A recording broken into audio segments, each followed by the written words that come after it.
Hello, ladies and gentlemen, and welcome back to Starcastic Remarks. I'm Chris, joined alongside by James tonight, and James only. How are you doing? I'm doing good. I heard you didn't get to go to your plan thing. You weren't supposed to be here, right? But Yeah, you I are. wasn't supposed to be here, but certain situations and certain things caused me to be here, and I got to watch the game tonight at least. So Yeah, it was a great backup plan because it was a yeah, great game. crazy Man, game. what an exciting finish by the Stars. My initial reaction to this game was that both teams were doing all that they could to lose. And finally the Stars decided that they were going to take Detroit up on that opportunity. Yeah, What did you think? it definitely felt like a game where both teams were just like, I don't want the momentum. You can have it. I don't want it. So Exactly. Like we said the other night that the Stars don't like momentum. yeah, It felt like Detroit didn't either. Because pretty much all night long, any kind of chance that the other team had to take the lead or extend the lead, just taken away. So let's just get right into the goal scoring. The first period, the first 10 minutes was pretty much dominated by Detroit. I mean, they kind of took it to us, especially on the forecheck. They put the puck in deep and they got after our D-men, and we couldn't get it out of our zone for the most part. Luckily, the Stars somehow survived that. But what do you think about the first 10 minutes? yeah, definitely the Red Wings were pushing a lot. This is something that I honestly expect from the Red Wings. They're a younger team. They're very Mhm. fast. So even on a normal night, they're going to beat us in the first period, I feel. Mhm. And especially on the second night of a back to back, that's got to be in their game plan. Make us skate. I mean, and Yeah. they definitely came after us. Luckily, we survived it though with honestly some pretty good goaltending by Holtby in the beginning. Mhm. We'll get more into Holtby later on, trust me. But we survived that, and then Ryan Suter somehow finds the back of the net from Heiskanen and Sagan at 12:03 in the first period, and this was the beginning of not just the Nedeljkovic troubles, but the goalie troubles Yeah. across the board tonight. It was a crazy fluke night for goals, but Suter just kind of gets it in the corner. He kind of like shanks it towards the net, seeing that I think Pavelski or someone was in front of the net. He tries to shank it towards him. It goes off of a stick, I think. I think it goes off a defender's stick. Whatever. It bounces in the little hole that he. I don't know. It shouldn't have gone in. It shouldn't have It's gone not in. a goal. It shouldn't have been a goal. But anyway, we get it. And then less than a minute later, 23 seconds to be exact, Detroit answers right back with one of their own by Robbie Fabry. And we know that you hate these, James, but the goals in the first minute, the last minute of a period, and goals right after we score. What Yeah. do you think about it? I wanted to cry Yep. because it was a goal. We got a goal, a lucky bounce against the flow of the game because the Red Wings were just destroyed us in this first period, and Hmm. we couldn't even hold on to it for a minute. Yeah. Yep. Then that was the beginning of the Stars denying momentum. Yeah, we don't want it. So after that goal from Detroit, though, the Stars do pick it up a little bit. We're able to get it out of our zone, hold up against the forecheck, and the end of the first period kind of ends in a stalemate. Not a lot of great chances either way, I thought, in the first. Yeah. What do you think Well, of the rest of it? well, there weren't any great chances because both teams were just chucking it down the ice. My It goodness, the amount of icings in that first period, it was ridiculous. It Yeah. felt like the first period took the amount that the other two periods took. And even when there wasn't icings, it was just both teams all night long was just dump and chase, dump and chase. And like it makes sense for Detroit because their whole thing is speed and aggression and stuff. But man, it, the entire first period, you're exactly right. There's no flow at all to the game after the first 10 minutes after Detroit was destroying us. As I But put anyway, as I put in the group chat, we were trying to make a cake yes, with all the icing, with all the icing. yes, I thought it was funny. it's very funny, James. I'm very proud of you. Thank you. All right, and then moving right along into the second period, we get at the beginning of the second period, the Stars come out well. They come out well in the second period. They're really putting on some pressure, staying in the offensive zone, not getting a lot of great chances, and that's kind of a theme of tonight. There wasn't really a lot of great offensive chances, and the game ended 5-4. Yeah. Take that how you will, but Yoel Kiviranta finds the back of the net after Nedeljkovic is completely screened, Yeah. and he's on the board for the first time in 30 games, I think was what they said. Yeah, it's just a good screenplay, and Kiwi playing hard as normal. He just decides to turn and throw it at the net as he normally does, and this one there's a screen in front, so it goes in. So Yeah, and it's a good screen from Radulov. I mean, we yeah, should give him credit, but Nedeljkovic has got to work a little bit harder to get eyes on the puck from there, I think, in my opinion. I mean, I think that's another soft goal. I think the majority of these were soft goals tonight, to be frank. yeah. But I mean, it definitely like Nedeljkovic definitely had like the chance to try to fight around that and get vision of the puck, but also like Kiwi is skating away up towards the point, and he just yeah, he's randomly not turns around and shoots the puck. Like not expecting the shot. it's not expected at all. So And that's the right play, I think, from Kiviranta and from that whole fourth line going forward. If you get a chance to put the puck on the net, do it every time. yep. And it's just get straight into the fourth line because, especially compared to last game, I thought the fourth line was so good tonight. Like Mhm. complete 180 from last night. Last night they were almost unplayable, and tonight they were really offensive driving force. I mean, Kiviranta scores the goal. Peterson draws 2 penalties in important times of the game too. They had a really good night. It was a great response from them. It really was. It was really nice to see them bounce back even from a bad game. Yeah, and the time on ice reflects that too. I mean, it's pretty even overall. I mean, of course, the better guys have a few more minutes, but it's not the cut in half like it was last game. And we really needed that, and especially going into overtime, getting as much ice time out of the fourth line as we could turns up huge. I think, in my opinion. So And I really great from them. and I think a big part of that fourth line doing a little better is that we get Radulov back, so we have just that little bit of extra push and grit in our game. And Radulov looked he didn't look dejected playing on the fourth line. He looked like he was getting after it too, Yeah. especially on the And, forecheck. He got into trouble for it later on in the game on a penalty, yeah. and that wasn't great. But overall, I loved the aggression. I loved how hard he was playing out there, and the emotion that he brought to that line too. I feel like that helps a lot because I feel like that line without having Radulov on there, it just feels like they're just kind of thrown together and they're like, ah, whatever, we'll go out there and play. But with Rad's on there, those guys, they want to score for him. They want to see him excited. Especially when it's younger guys and they get a chance to play with this veteran player. It definitely, I'm sure, is a confidence boost to the younger players too. Maybe same kind of thing as the top line with Pavelski, with Henson, Robo. I mean, same kind of deal there. But anyway, moving on from that. So the Stars, after the goal, I didn't think played great. And that is very much reflected in the next 2 goals. Pius Suter scores on a goal that has to be saved every single time. There's no reason that puck should find the back of the net. I mean, he just missed it. I mean, it Yeah, looked like he needed glasses.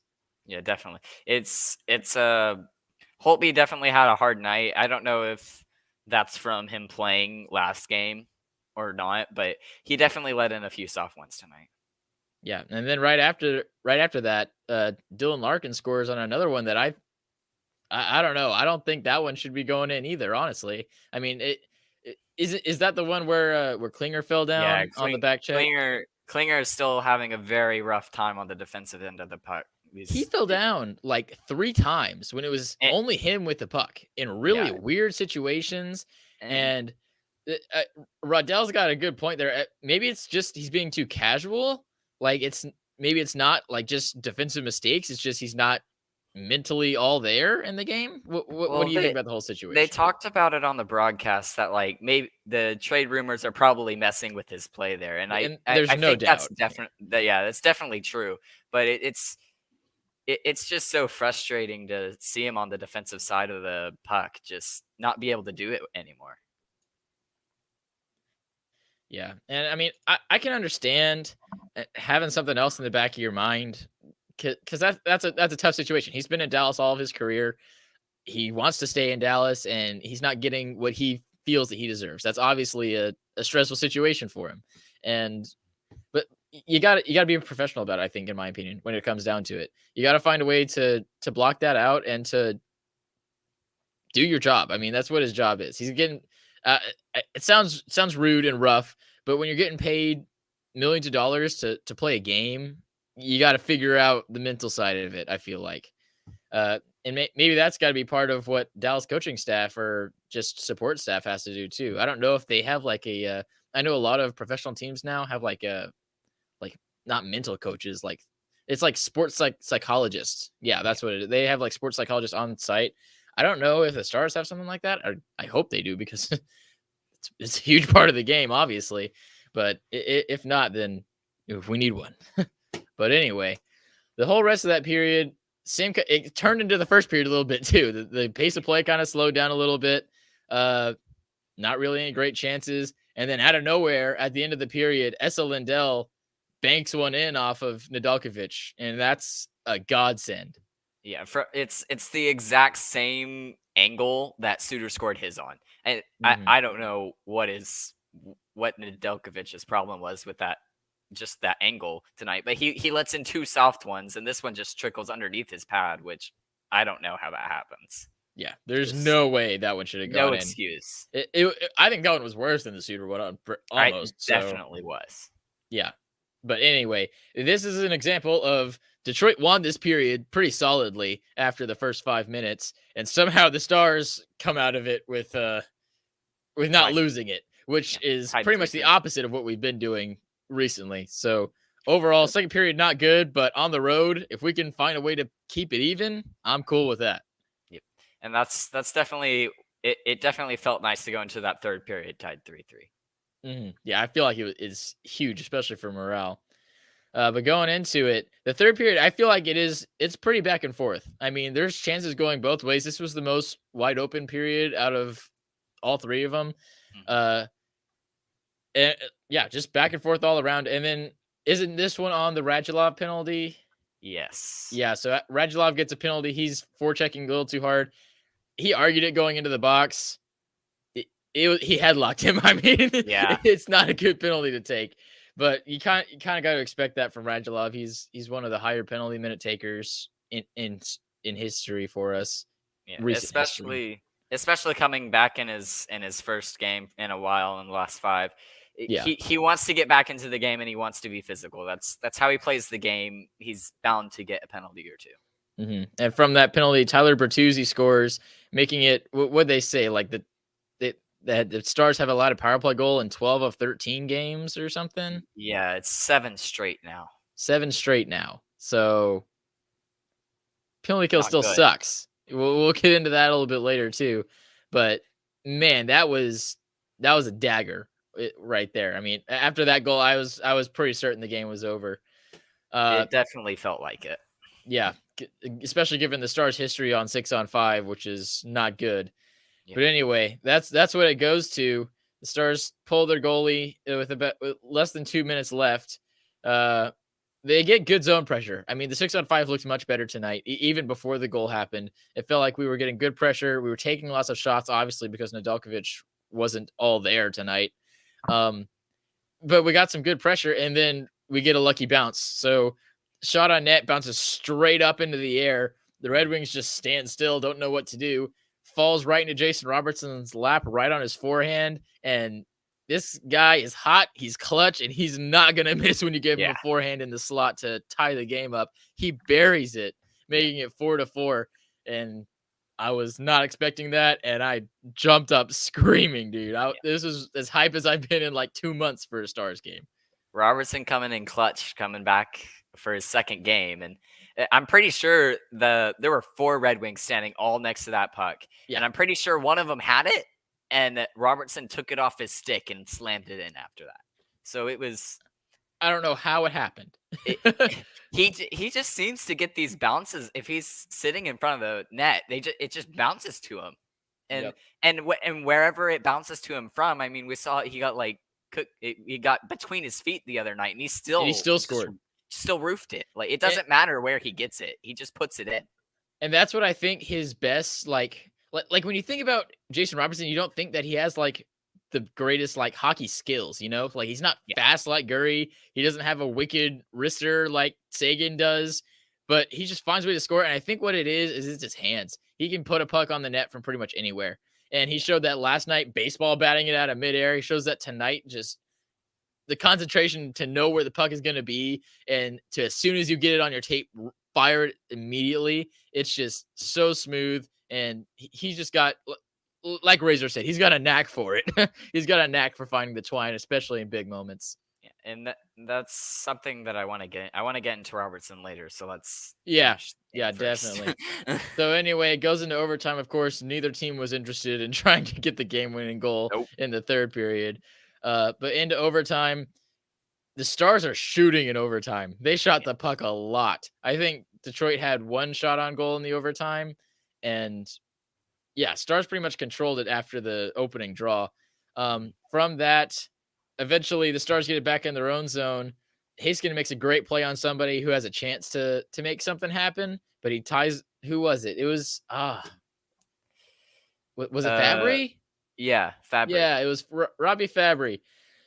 He's gonna entice him up, takes him all the way to the inboards. He's not happy about it. He feels like he's been held or something. So he takes a swing at Rope, and Rope goes down. And that's a power play. I mean, it was 5 feet in front of the ref. It's gonna get called. He's got no choice. Yeah, and honestly, it might have been a pretty weak like little slash on him, but it was enough to pull him down. So Yeah. it's a penalty. Well, and it was from above the shoulder all the way down to his skate too. I mean, Yeah. there was no dive there. I mean, it was totally a penalty. And then 4-on-3, we just put our first line out there, honestly. We put our first line Yeah. out there with Klingberg, and it was masterful. So first off, Pavelski, he's on the near board, and the first 2 times he gets the puck, immediately puts it on net.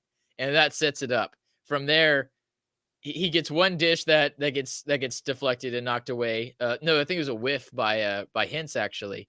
And then we keep it in the zone still. Gets back up to Klinger, gets to Pavelski again. He fakes the one-timer, makes the defenseman bite hard on blocking the shot, gives it off to Hintz right in front of the goaltender who taps it home and it trickles into the net. Yep. And what a perfect way to end the game. Just the puck trickle across the line. Just slowly rolling. Like the other like 7 times it went in the net. It's just the slow-mo. No. Yeah. But it was great. I loved it so much. And man, that goal just shows the intelligence of Pavelski because he set that up 100%. He knew exactly what he was doing from those first 2 shots. At first, I was thinking, man, he's getting a little excited out there, but no, he knew what he was doing the whole time. Totally fooled the Detroit defenseman. Yeah. And what's even crazier is Pavelski gets the primary assist on the last 3 goals that the Stars had. So Yeah, he was working. Pavelski with a huge night. Mhm. So anyway, that's the end of the game. Man, I was hyped, especially at the very end. During the middle of the game, I was just so frustrated because it's been the same kind of story the past 3 games. We can't keep anything out of our own net, but somehow we find ways to score goals. But man, comeback is always going to be fun. So Yeah. really, really fun game tonight.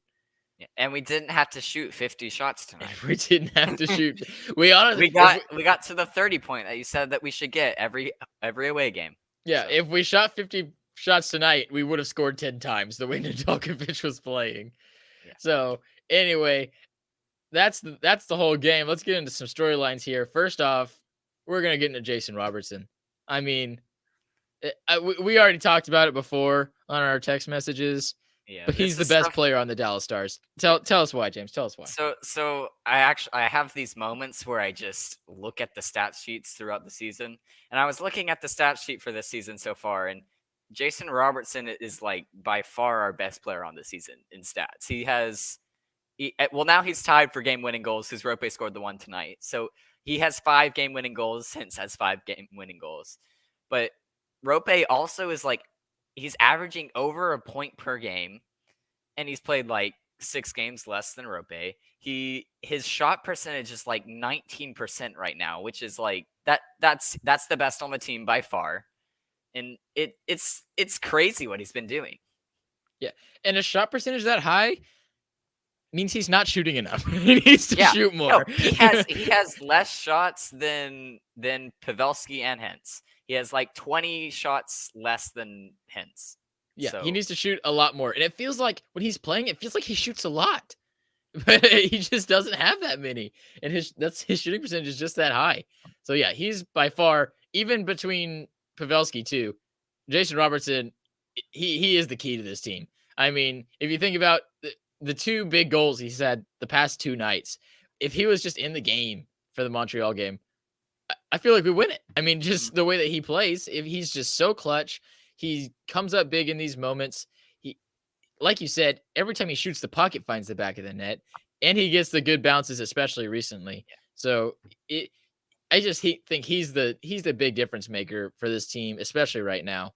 Yeah, especially this season. Yeah, you're right. He's just he's an unstoppable force right now. Hmm. And like Ryan talked about last night, it's great for right now, but it could be a little bit scary coming the offseason because Jason Robertson's contract is up.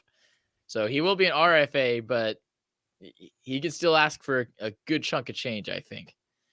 But anyway, moving on from Robertson, the next one is the PK. It's bad. It continues to be bad, and nothing is changing with it. I mean, what do you think is going on, James?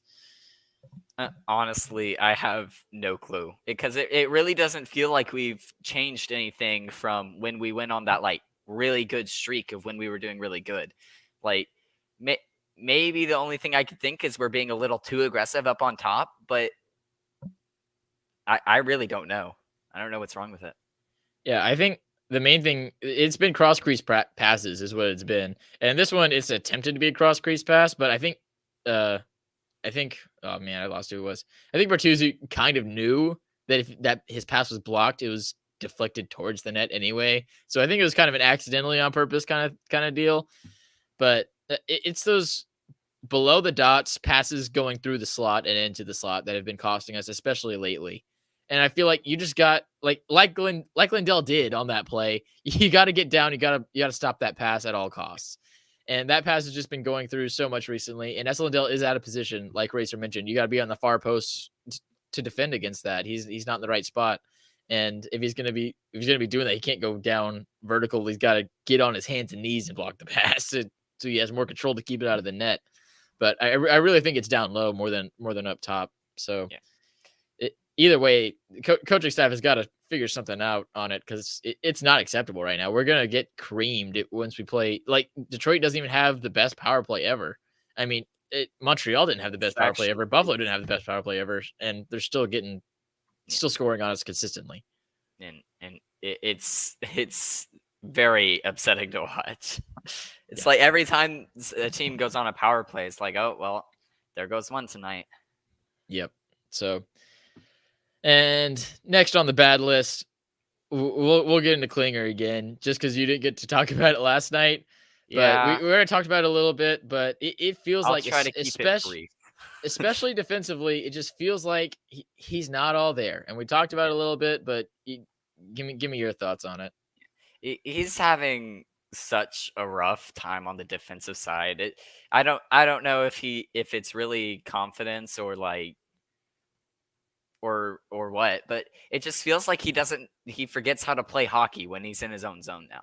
Yeah, and that's a good statement because it's not like he's making mistakes like mental mistakes. Like he's not just making bad passes. He's like falling on his butt or like whiffing on a pass.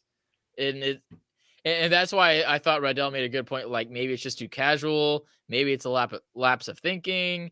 But whatever it is, he needs to figure it out because I'm starting to think you're right because I was making the point earlier that maybe it's because we're looking for it more because we know he's on the way out. But I mean, he fell down 3 times tonight in key defensive moments. He just fell. And he whiffed on multiple passes. I don't know. I don't think I'm being too critical here anymore. It definitely just feels like a slump to me, though. He's gonna figure it out. I hope it doesn't take too much longer because it's miserable to watch him play right now. Yeah, but luckily the slump is not on the offensive end because it's a big secondary assist in the overtime, and he was really integral in all that play. He knew exactly what was going on too. It wasn't just Pavelski kind of taking it on his own. Klinger was feeding it to him on purpose. He knew what was going on. So it was a great play overall by those 4 guys. It felt like they just filleted the penalty kill of Detroit. It was just so much fun to watch. It was great. So, and he's definitely showing that his strengths are on the power play, which is why he's on the first power play unit. So which is something he's been good at his entire career. I mean, the power play is something. I mean, that was his kitchen. I mean, that was when we first talked about quarterbacking the power play. that was Klingberg. He was the guy. And I mean, honestly, I would be okay if he was out there the whole 2 minutes the way Ovi is on the Yeah, Washington power just plays. sits there. Well, he wouldn't just sit there. He just danced around the top Yeah. and dish it off to people because it's great. I don't like Suter doing it still. I know he's still trying to force that, but I don't like Suter on the power play. He hasn't looked great. I mean, he's gotten some assists from it, but I don't think due to him. But yeah, that's all I got for that. Moving into the stats for tonight. Stars in the night with 32 shots on goal to Detroit's 28. They were pretty much even. That only happens because we were down at the end and we were pushing, and then we got the power play in overtime. Face-off percentage bad for the Stars. They win at 51% to 49%. That's got to be better. I mean, I haven't looked at anyone's personal stats on it. Let me pull it up over here. It's been Fox has been kind of in a slump on his face-off percentage recently. I haven't noticed. Yeah, he's slowly been just doing worse and worse, and luckily Glendenning's there to actually pick him back up. So now what we signed Glendening for, he's by far the best on the Stars at. So yeah, so that is good to see, especially if we can get both those guys going. Maybe that's the key to our penalty kill. I mean, just have Glendening and Fox win every draw. I mean, honestly, then it won't be a problem. Yeah, then there's no issues. Moving on to power play. Stars are 1 for 5, which we take it. kind of bad, but the time we got it, we'll take it. That's exactly right. Detroit 1 for 4. We already talked about that a ton. Terrible. Hits were 18-8 for the Stars. The Stars were way more physical after the first 10 minutes. The Detroit took it to us the first 10 minutes. After that, the Stars were really making their presence known. 15 blocks for the Stars, 11 for Detroit, 4 giveaways, 7 for Detroit. That's a stupid stat. Yeah, whatever. The rest don't matter. Exactly. the blocks were definitely a thing that was part of our early game strategy tonight. It was, and it's one of the things that we haven't actually talked about yet was Michael Raffel actually going down to block that shot early in the second period and not returning. Yeah, which it is really unfortunate. He's been great, especially on penalty kills and stuff this year. He's a role player. He knows that, and he fills the role really well. And he's been getting great chances recently. He just hasn't been burying them. It feels like maybe if he got one, he'd break the dam open, but he's out for now. We'll see exactly what happened. Did you see exactly where the puck hit him at? I can't remember. It looked like back thigh, kind of. I don't know. It was lower body. It was he went off limping, so hopefully it hit him in the meat of his thigh, because hopefully that would just be a bone bruise. But anything on the ankle or the knee, that's when it really starts getting scary. But anyway, yeah, we're hoping for him to get better. Other than that, we got scoring chances from Natural Stat Trick. The high danger chances pretty much even. 7 for Detroit, 6 for the Stars. The normal scoring chances were 29 for the Stars, 23 for Detroit. So those were pretty much even as well. Yep. It was not a good game, to sum it up. The game was bad, but what an exciting finish. And the key I'm going to take away from this is the Stars are showing emotion, and they're showing pushback, and they're showing that they want to get back into this season. And if they do that, I think we'll be good. Yeah, and this 4-game road trip that we're on is really where we're going to have to start building our confidence in a way, because we get four games against easier opponents in their home building. Mm-hmm. If we can just learn how to beat any team on the road right now consistently, and hopefully we can translate that to winning some more important games. Mm-hmm. Yep, exactly. Speaking of the next home games upcoming, on Monday we've got Philadelphia, and then same thing back to back on Tuesday we got New Jersey. Both of those teams below 500. You have to have both of them. I mean, you really do. I talked about it before the road trip started. We have to go 4 for 4 on this road trip, and it's a great start. It's a great comeback to keep that going, and especially against these worst teams, we got to do it. Philadelphia's been playing a little bit better as of recently, so that's something to keep an eye on. But there can't be an excuse at this point. We've got to get these points, and like you said, we got to build that confidence on the road. For sure. So anything. Yeah, go ahead. These games, these next two I think are going to be a little bit harder, honestly. These are two teams that are going to fight a little bit more. They're a little bit more grit. The two teams that we just played were the Sabres and the Red Wings. Those are younger teams. They're faster. They're trying to beat you with speed. So we're going from trying to beat people with speed to trying to beat people with more physical play. So I feel like it's going to be harder to crawl back in these next two games if we get behind. So let's not get behind. Let's jump on them early. Is what you're saying there, and I definitely agree. These veteran teams are not going to be as likely to give up those comebacks. So that's a very good point. Other than that, anything else that you want to mention, James? Nope. We're all good. We'll see y'all again on Monday night. I forgot to mention thank you to DraftKings for sponsoring this podcast. Use the code THPN at the DraftKings site. That lets them know that we sent you and it gets you some free stuff, and that's great. You like free stuff. We like free stuff. Helps get us money. Helps us do this for free. We love it. It'll help me get an authentic instead of a Fanatics jersey. So help me out with that. But anyway, thank you so much, guys. I hope you all enjoyed the game tonight. I know I did. It was super fun. We'll see y'all again on Monday night. We will catch you on the flip side. Good night. See ya.